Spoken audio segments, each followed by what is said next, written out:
মানুষের জীবনে অর্থাৎ আমাদের জীবনে যে বিষয়টা সব থেকে থাকা বেশি প্রয়োজন, খুবই জরুরি, সেটা হচ্ছে ধৈর্য।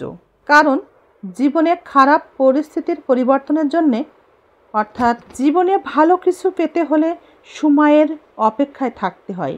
আর সময়ের অপেক্ষার জন্যে অবশ্যই ধৈর্যের প্রয়োজন রয়েছে। আমাদের জীবন থেকে খারাপ সময়কে কাটিয়ে উঠে ভালো সময় পাওয়ার জন্যে আমাদেরকে ধৈর্য ধরতেই হবে। আপনি যদি কারো যোগ্যতায় নিজে যোগ্য হন, তাহলে সেটা আপনি হারিয়ে ফেলবেন। কিন্তু নিজে পরিশ্রম করে নিজের চেষ্টায় যদি আপনি যোগ্য হন, তাহলে সেটাই আপনার পরিচয় হবে। আমরা আসলে এমনই, আমরা যদি ডুবে যাই তাহলে পানিকে দোষ দিই, যদি উষ্টা খাই তাহলে পাথরকে দোষ দিই। তাছাড়া কর্মফলকে আমরা ভাগ্যের দোষ দিই, কিন্তু নিজের ফল আমরা দেখতে পাই না। স্মার্ট ব্যক্তি কারা জানেন?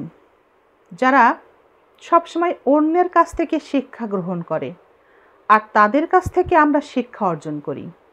আর মূর্খ ব্যক্তি তো তারাই যারা সব প্রশ্নের উত্তর জানে। এখন আপনারাই বলেন, কে জীবনে সাকসেস হবে, মূর্খ না কেউ স্মার্ট ব্যক্তি?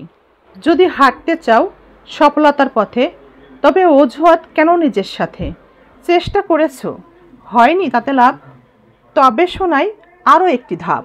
ব্যর্থতার পরক্ষণেই যদি তুমি ছেড়ে দাও হাল, আর একবার চেষ্টা কেন করলাম না, এটা ভেবে আফসোস করবে চিরকাল। রাতের শেষে ভোরের সূর্য সে তো উঠবেই, চেষ্টা করো। সফলতার ফুল সে তো একদিন ফুটবেই।